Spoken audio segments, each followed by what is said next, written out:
Israel seems to be on trial, which I don't understand. That Israel, people are saying ceasefire, and of course none of us want violence, but there was a ceasefire on October 6th.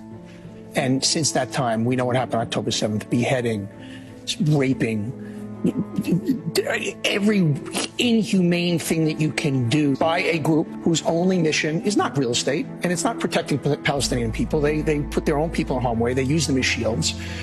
They've stolen billions of dollars of aid from the humanitarian aid from them. Their only mission is to eliminate Israel, eliminate all Jews.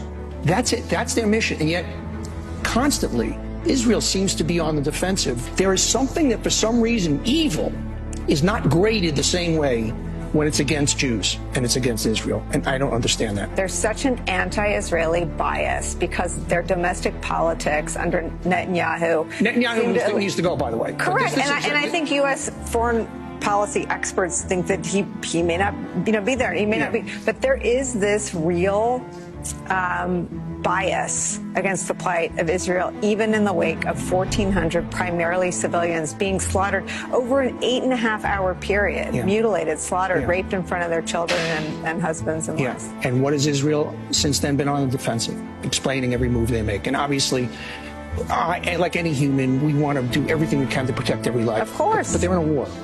And innocent civilians are going to be hurt, just like innocent Germans were hurt. But you still got to take out the Nazis. You got to take out ISIS.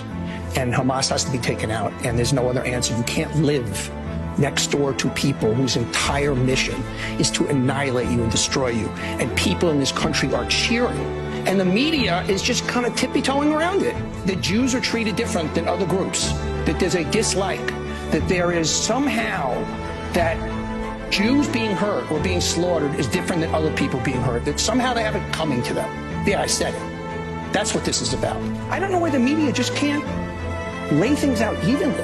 Nobody's asking you to side with either side. Just report it fairly, report honestly, and report one group that is pure evil, and the other group, like us, they're very imperfect, just like